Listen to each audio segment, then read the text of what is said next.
You have the right to remain silent, not to answer any questions. Any statements you make must be freely and voluntarily given. Okay.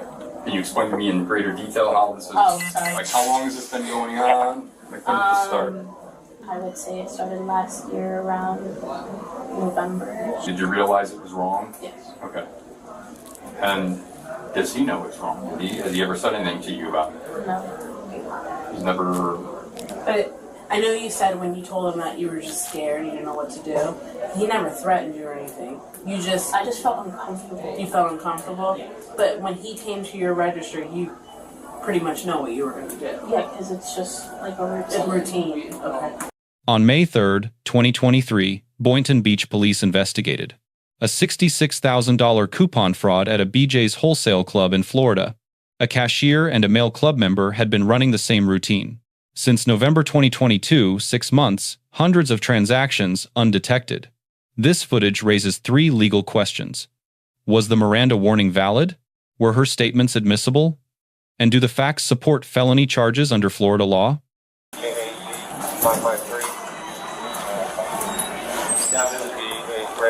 Pickup truck. Hi, how you doing? Hello. Hi, how are you? So, I have a question for you. So, we tried to get a detective here today, but they sent an officer.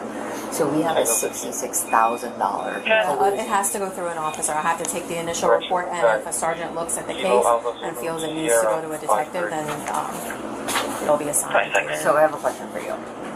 We have all the data. But we're going to interview the team member tomorrow because we need her to admit collusion because she's working with a specific member that we want to file charges for, but we need to talk to the team member first. So she's in tomorrow, but I want to coordinate it where... Yeah, the only thing, I've had a case like this where they tried to coordinate it with me specifically, and we got so busy that day that we had like a shooting over here that there was no way I could be there, and they interviewed that person without me. So, I don't know how you guys, it's just hard to say, yes, I can be here at a certain time, or no, I can't. That's the only thing I have with, the only issue I have with that. But here's my question. The person's not here now? No. Okay. Well, that's why we wanted you to come. Like, we have everything. Yeah. Although the $66,000 is an accumulation since November, we only have archive video starting March 3rd. Well, my question, it's a complete felony already. Like, that surpassed that. Even from what we have on video versus the total case value. The total case value is like $67,000. But we can prove, like, probably half of that because we only have archive till March. Yeah, I mean, I have to obviously look at the video, and if, everything adds up and it goes to the state attorney and they feel like this is a solid enough case, then, they would, go through. You guys would arrest if she admits already tomorrow anyway. Well, the thing is, like, I have to be able to read her Miranda rights. Like, I just can't. No, I get that. Like, all but that I'm stuff, just saying, we have all the paperwork. Like, this is a significant I might amount not. I'm going to tell you, I might not arrest. It might not even be me, but I might not arrest that person right away, and I might file charges with the state attorney. Really, for that much? For 60? Well, like I said, I have to take the initial report, and if we can't prove beyond a reasonable doubt that it was this person, a detective probably has to take a deeper dive into it, because I can only do so much. So, what do you recommend? Because I am looking for an arrest tomorrow. I mean, That's not up to you. No, but I mean, yeah, BJ's is the victim, and you guys want to press charges, and I have to look at the video. I have to look at all the evidence and write the initial report, and the sergeant has to look at it, and then we go from there. Okay. Would you recommend to look at the information now, or call you guys tomorrow? Because I have to. Just the only thing is, like, you see how long it took me to get. It kind of took me a while to get here today. Number one, Raising Cane's is insane over there. So it took me 20 minutes just to get in here. The only thing about waiting tomorrow is if she's here and we can't get here. Wow. That's the only thing I worry about, because it happened to me with Walmart. He was there, and they didn't read him his Miranda rights, and he wrote some sort of like weird letter that was very vague. So I don't know what, it went to the state attorney. I just don't know what's going to happen with it because I wasn't there. So you have to be a part of the interview? I mean, I have to be able to read her Miranda rights, yeah, and hear and have her confess it to me on Bodycam. Oh, okay. Yeah. So here's the thing. She's here at 9. I'm anticipating you guys aren't as crazy during the morning. I don't know. I can't make a promise. Like, I can do the initial report, and then, you know, we can try to be here tomorrow for the interview, or you could, it's up to you. It's whatever you guys want to do or feel comfortable with. I mean, well, I'll have everything lined up for you. Yeah, Like, I would need copies. Any copies of the video. we have all of it. We have all the receipts. Yeah. We have all the videos. We have what we have, and I can break it down for you when it started. What the amount is that we have to deal with for. What is it? Is it cash or what? So I'm gonna just show you. All the receipts have similar readings, right? So there is a specific number that's been coming here and going to a specific cashier. He goes particularly to self-checkout, and she's discounting all his purchases. So keep in mind, this is a $1,200 sale, and the member is paying that amount. So all these coupons, you see these overrides, they're overridden by that specific cashier, and he only goes to her. We've looked at his membership, we looked at his sales. All of these are manually entered. So she's discounting that. So she doesn't need a manager to take that kind of amount of money? She doesn't, because she's a self-checkout attendant, and those cards, to override them at self-checkout, she has access to. This BJ should look at that policy. Yeah. Okay. So how do you know it's that specific cashier at that specific moment? We pulled all the videos for all these transactions. So you wanna watch here? Yep. And then who's the member? Do you have their information? Yes. Yes, I do. Yeah, this would probably have to go to a detective. So it's just the amount of money. But even if you're there or somebody, an officer is there, and she admits to it, then at that point, can you still make an arrest if you do the Miranda? As long as everything, I mean, yeah, probably. Yeah. So again, the. But I can't promise you someone can be here when you want us to be here. No, I get that. So this is the most recent one, which is yesterday. Who am I looking at? So that's the cashier. Which lady? This one.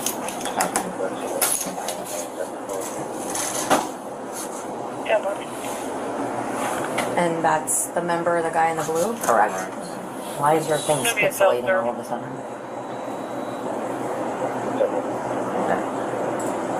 Seems like we're in full screen. Just leave it there. You're playing?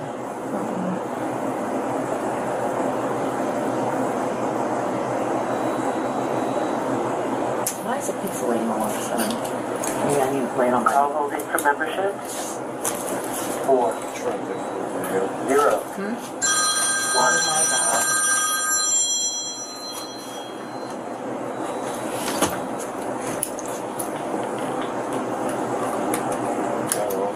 Yeah, I don't know why your stuff's pixelating.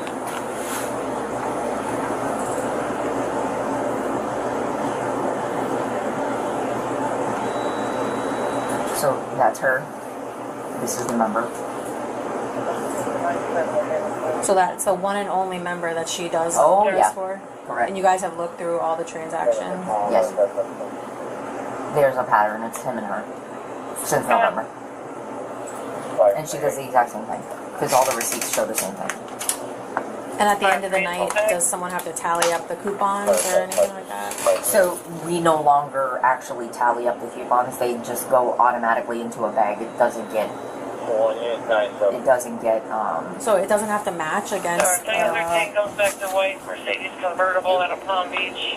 We don't do a physical validation. And does she have a sign-in number to a register? Correct, and that's her number. The 540 number? So in certain cases, like for this example, she's on a register. Right. But in some cases, majority of the time, it's at self-checkout, which has a different... What day is this that we're looking at? Yesterday. This is just the most recent one. And then where's yesterday's paper? Right here. So does she actually have a paper coupon? Like, does he hand her paper coupons? Or how You'll see. So what he does, he hands her coupons on the corner there. She doesn't even look at them, and she just keys in. You'll see her keying in, which you'll see when you see her keying in. This is what you're seeing. Is all this amount. She just can put any amount in. Pretty much, and That's she's crazy that the and she's overriding it herself because you see this manager override. Is she a manager? No. Does every employee have access to do that? A manager override? Any cashier, but their ID is tied to themselves only. Call holding for membership. So every single time, whether it's self-checkout or at a register, that's exactly what you see. It's the exact same video that you see. It's just in different spots. She's just keying it in. So like right now, right, you see how he's handing her coupons? Look at her typing it in, right? When you see her type it in and scan, the scan is the override. So she's just keying in coupons for the guy. What is she scanning though? Oh, like her card okay. to do the override. So you see how she just continuously key, scan. Each time she's keying and scanning, she's overriding and manually entering in a coupon. He puts a pile of coupons there, but she doesn't even look at them. How come this wasn't caught any sooner? So we've determined an issue with our exception-based reporting. It's a technical thing where it's what tender type she used. Instead of it being vendor coupon, she used a type B, and it's like it's like just a slight adjustment on the exception-based reporting that it didn't catch it. So like some sort of glitch? It wasn't a glitch. It's how we created the report where we just needed to make one minor adjustment to put it as a coupon as a tender. We just put coupon usage, but we didn't put it as a tender, and how she processed it is as a tender, so that's why. So how was this caught then? So what finance does, because we send all this data that goes through the POS, gets validated by finance at the corporate office. So type B coupons are coupons that are from BJ's Wholesale Club. So those little books? No, it's a special type. It's not the ones in the books. So what those are is so finance reconciles these because these come from BJ's. It's a separate type of coupon. They're not in the book. They're like, wait a minute, how can Boynton Beach have like 1,000 of these $1,000 in a week, more than 1,000 worth of these type of coupons, and we send them the coupons, so they reconcile it. So when they looked at that, they saw a pattern every single week. This is the only club that has a significant amount of type B coupons. And she's not removing any money out of the register? Nope. Right? Okay. Nope. Then what was that thing that you just handed her? A gift card. A gift card. And 545 Rock Congress. Yep. But it's him every time, and her. Do you guys have another chair? I need to Sure. sit down. I need to write your information. Officers learned the employee wasn't due back until the next day, so they set a plan, ready to catch her in the act. The plan was simple: wait and watch. Hello. Is there a room that we can speak to her? Alone? Yeah. Yeah. You guys. Right there. This is the coupon from the pouch from today. Lindsay used to. Yeah. Do you You guys need this? I'll just get Miranda.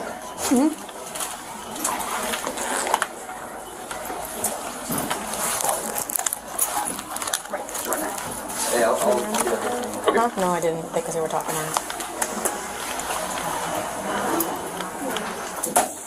Miranda, Detective Lightner, Point Beach Police Department, Howard. My partner, Detective Rivera. So, before we get started, I'm just going to read you your Miranda, okay? I'm required to warn you before you make any statement that you have the following constitutional rights. You have the right to remain silent, not to answer any questions. Any statements you make must be freely and voluntarily given. You have the right to the presence and representation of a lawyer of your choice before making any statements and during any questioning. If you cannot afford a lawyer, you are entitled to the presence and representation of a court-appointed lawyer before you make any statement and during any question. If at any time during this interview you do not wish to answer any questions, you are privileged to remain silent. You can make no threats or promises to induce you to make a statement. This must be of your own free will. Any statement can and will be used against you in a court of law. You understand those? Do you have any questions over any of them? Sign read those two.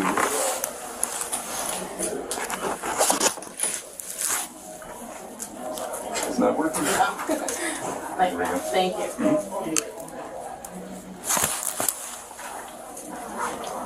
And you're employed here at BJ's, correct? About how long have you been working here? Almost 2 years. Okay. And what is your position that you've primarily done here at BJ's? I do cashiering and then I also do self-checkout. Okay. And what does that entail? Self-checkout is just like when they want to do their needs to call. We haven't heard anything Okay. back. And what are your responsibilities with that? just help customers and ensure We headed over to Tiny Tykes. Okay. All right. Do you know why we're here today? yes. Okay. Hey, we're listening. Can, in your own words, explain to me why we're here. I'm basically going to be charged for fraud or assisting with fraud.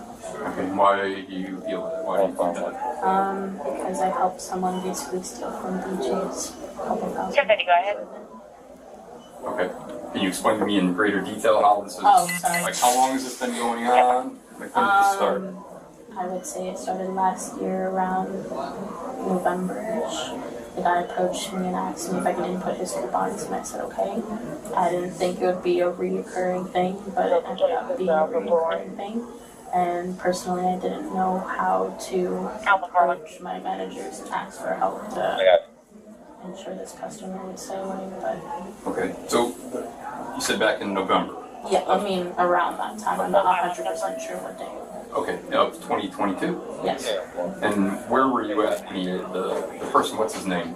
I don't even know his name. You don't know his name? No. What does he look like? White male, say around maybe his 50s, late 40s. Okay. Yeah, where you His cut out reddish what you hair, a little bit of a beard. It's much something. Florida Maybe Yankee 39, India 5 feet, Echo, 5'10" or Y39, IIE, Blue Okay. Boston. And Yeah, where? so where were you at in the store when you first I was approached at him? self-checkout. Okay. And how does this happen? How does he come up to you? What takes Well, at place? first he was like, my coupons are not going through, like, I need help. And I was like, okay, so I just did them because that's what I'm used to. Like, if someone has a problem with the coupon, I make sure the coupon, they have the actual physical item, and then I input the coupon. Okay. And so what happened with this instance? That the first one back in November. I just inputted his coupons and made sure he had the correct items, and he just told me the prices of how many coupons he had. Okay. So he told you the prices. Yes. So what type of coupons were you, like, were they paper coupons you were scanning in, or how did you do it? Well, for self-checkout, when we do like physical overrides, anything over $10, we have to make sure that they have the coupons, and we scan our override card and put it in. Okay. And how many coupons is a person allowed to use? I mean, I was told they can use as long as they have the physical item and the amount that you can put in. Okay. So as long as they have the item, they can use how many coupons per item? Yes, it's one item it's one coupon per item. Okay. And so so he would just tell you how many to put in? You tell me like how much to put in, like $90, $50. Okay. And did you verify that all the product was there and he had each coupon for each product? I would look just for the product and the coupon. I didn't see how many coupons he was giving me. You didn't verify? No. Okay. Did you know like that what you were doing was wrong? I did. I just didn't know how to approach it the right way. Okay. So how did he know when you were working to come in? Sometimes he would walk in the front door, and sometimes I'd be at the front door, so then he would wait until I was back at my, by where I was. If not, then he would be waiting by the bathroom. Okay. Did he ever ask you for your schedule to know what days of the week you were here? No. Okay. Did you ever communicate with him outside of here? No. I don't even know who he is, to be honest with you. Okay. You never got curious and looked him up in your membership? No. You never looked at his membership card to see who he was? Mm-hmm. Okay. How many times do you think you've done this? Like, how often does this occur? I mean, when I'm working, it's like at least 2 or 3 times. 2 or 3 times a day. a day? Like when I'm working. So he'll come in 3 times a day? Yes, he'll And come do- at like different separate times. Okay. And what does he say to you when you're doing this? He just says, "Hello, I'm ready for my coupons." And then Okay. And he's never once offered you anything in exchange? no. Never, did he ever give you any type of a gift in exchange? Just saying, hey, thanks for always helping me out? No. Did he ever, I mean,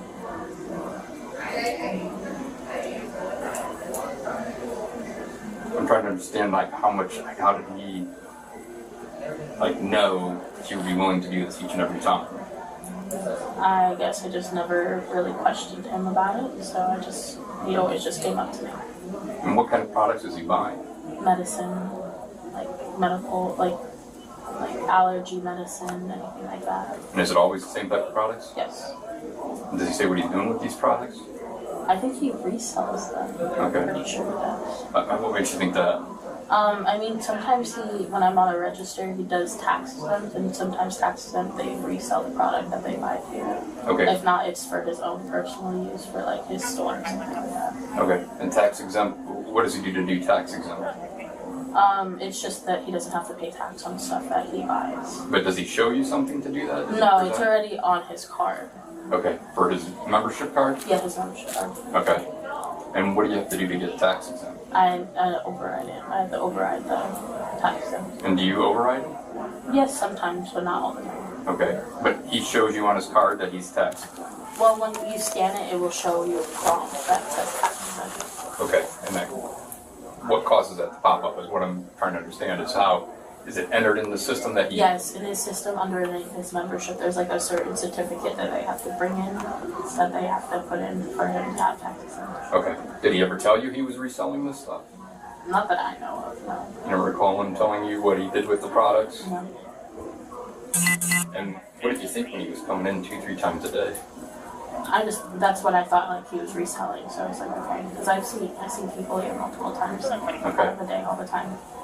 And do you know, like, he never asked you what days you work? No. Okay. But I have literally like a consistent schedule, so I'm here. You work the same days each week? Okay, and what days are those? Saturday, Tuesday, Wednesday, Thursday. Okay. I mean Sunday. Sunday, Tuesday. I'm off Saturday for school. Okay. So walk me through exactly what took place today.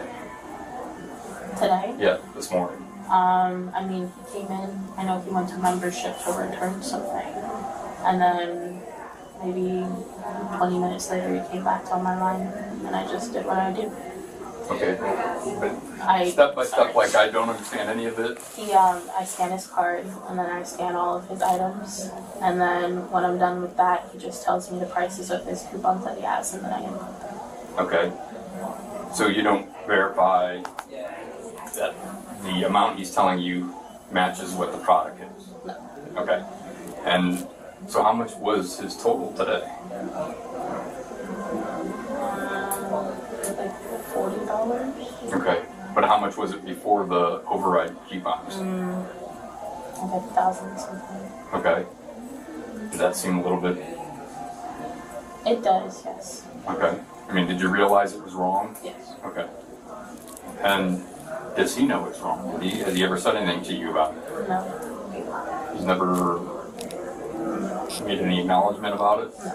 Okay. And so you say the amounts he does, is it usually around $1,000 or does it vary or how? Yeah, it's around 1,200. Okay. So if he comes in 3 times a day, each time it's around $1,000? Okay. Do you know where he's getting the coupons? I mean, the coupons that he has are mostly BJ's coupons from like the coupon books that we have. Okay. And what does that mean if they're BJ's coupons? Like it's from the corporation. The corporation like gives out the coupons. Okay. All right. And can you use that many coupons? When you scan them, no. If you scan them, it will limit you to like how many items you have. Like Okay. if he has 3 items and he tries to scan 4 coupons, then that 4th coupon will. Okay. And what happens then? So say you try to scan the 4th. What do you have to do to make if you wanted to input that? I have to just put it in manually. And how do you do that? If he's on self-checkout, then I just go all the way to the end and I scan it I scan my override card, and then I put in the price, and then it'll come off as a coupon. Okay, and so like today, when you did an override, correct? And the amount you put in, he told you the amount to put in? Okay. All right.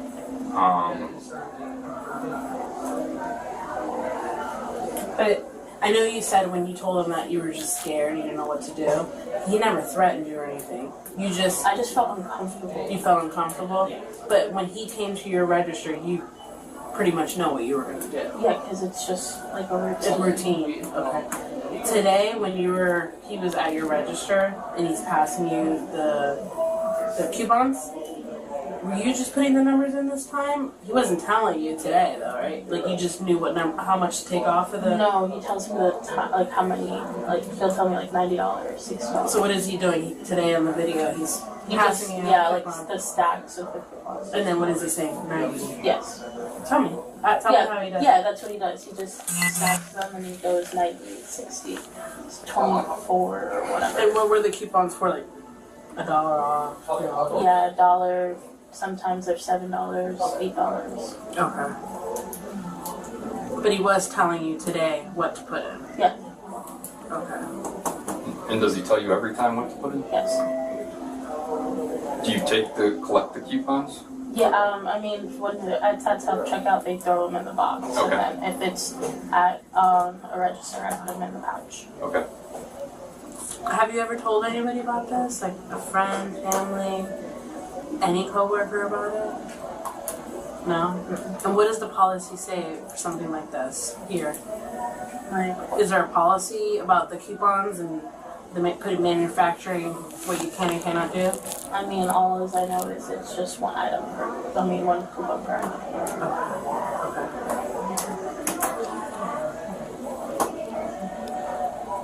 Okay. And so,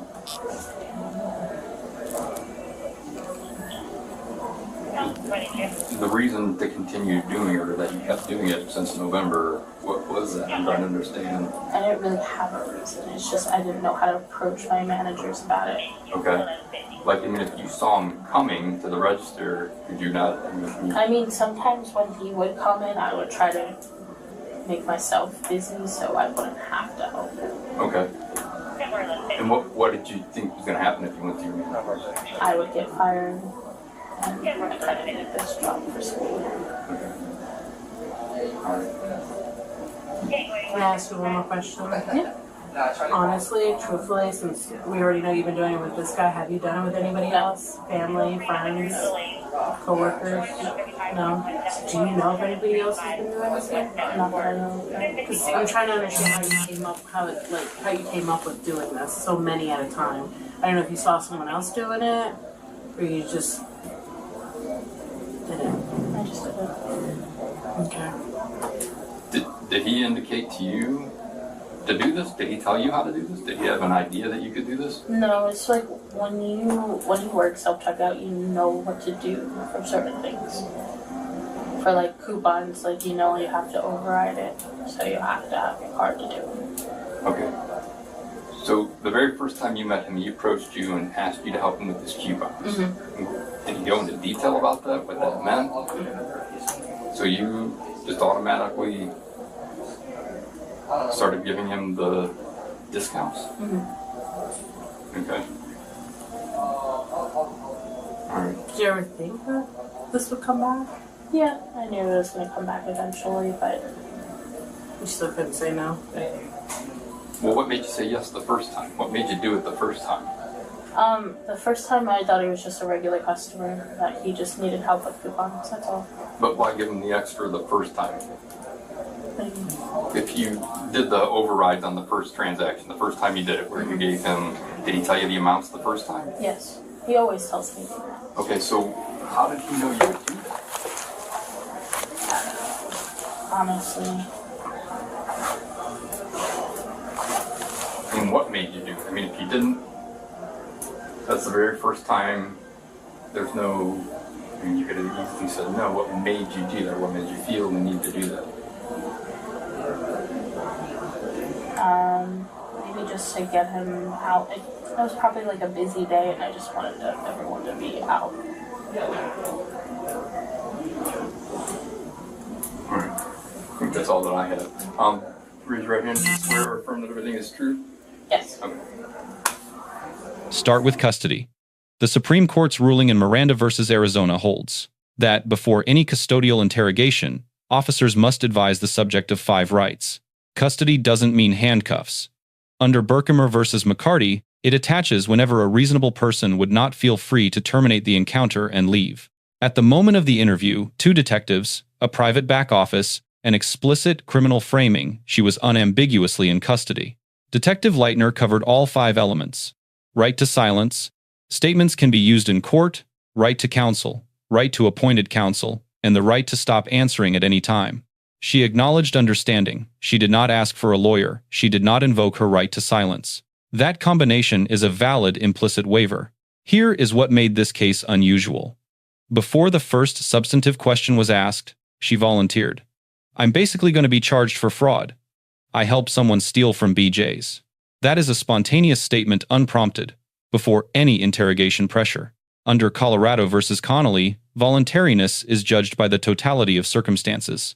The interrogation was non-coercive throughout. No threats, no inducements, no raised voices. Statements obtained that way meet the voluntariness threshold and are nearly impossible to suppress. Now the statute. Florida Statute 812.014 defines theft as knowingly obtaining property with intent to deprive the owner of it. $66,000 puts this squarely into first-degree felony territory. That carries up to 30 years imprisonment under Florida law. Mens rea criminal intent is the element prosecutors need to prove. She provided it herself. I did. I just didn't know how to approach it. That statement eliminates any good faith defense. She knew what she was doing was wrong, from early in the scheme, and continued for 6 months regardless. She also told detectives she received nothing in exchange. No cash, no gifts, no compensation. Under Florida law, that does not reduce her liability. Florida Statute 777.011, the principal statute, makes this clear. Any person who aids or abets a felony is punishable as if they committed it. She processed manual overrides across hundreds of transactions over 6 months with full knowledge of their illegality. That is, principal liability. Fully established. The male club member faces separate and potentially greater exposure. He directed the dollar amounts, selected the cashier, and repeated the pattern daily.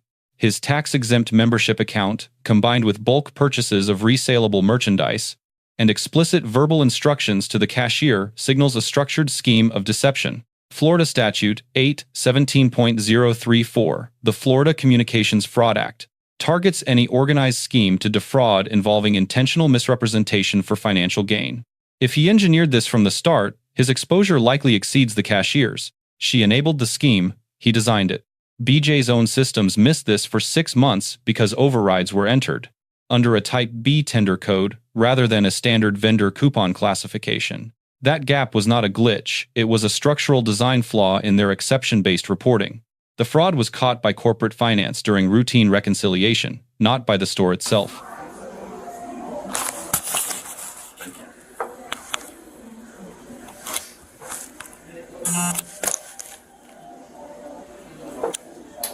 Yep. Your boss. That's it. Sir? Yeah. Oh, yeah. Yeah. I just will need a second set. Justice, stand up for me. Do you have a set? I put them on. I'm gonna pat you down. Do you have anything that's gonna poke or stick me? No. No? I mean, other than this, probably. I might hard. Nothing on you that you shouldn't have. No, it's just my phone and my AirPods. I have my keys downstairs with my pockets. Where are they? They're on register 7. Okay, well I'm sure we'll get like your house keys and stuff. Yeah, my car keys. Yeah.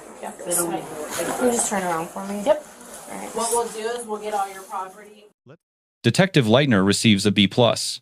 Miranda was complete and accurately delivered. The interrogation technique was professional, build rapport first. Confront the allegations second. Minor deductions apply. There was ambiguity early on about whether would stay at patrol level or move to a detective. That coordination gap cost time. There was also no formalized investigative plan for the male member at the time of interview. His identity and transaction history were known. That should have been in the works already. The cashier receives a C. She cooperated fully and acknowledged wrongdoing without deflection. That cooperation likely contributed to a reduced outcome at sentencing. But cooperation during the interview does not offset 6 months of deliberate criminal conduct. She chose not to invoke her Fifth Amendment right to counsel before speaking. That was her call. That choice produced a comprehensive recorded confession covering every element prosecutors need. The decision was legal. The consequence was significant. BJ's Wholesale Club loss prevention receives a B. Deferring the custodial interview to law enforcement rather than conducting an internal one was the right legal move. It preserved admissibility. But the 6-month detection gap is the problem. A system that cannot flag hundreds of identical fraudulent overrides needs more than a minor fix. 3 things this case teaches. First, override access requires real-time audit monitoring, not retrospective reconciliation by a finance team that catches problems quarters later. Second, Miranda is not a formality. It is the constitutional gateway to a usable confession. One missed element, one ambiguous waiver, and an airtight admission becomes inadmissible. Third, principal liability in Florida is broad, no personal profit required. If you facilitated a felony with knowledge of what you were doing, you face the same charge. Silence and ongoing participation are not defenses. That is the takeaway from this case. Let us know what interactions or legal topics you want us to cover in the comments below. Thank you for watching, and check out Audit the Court for more.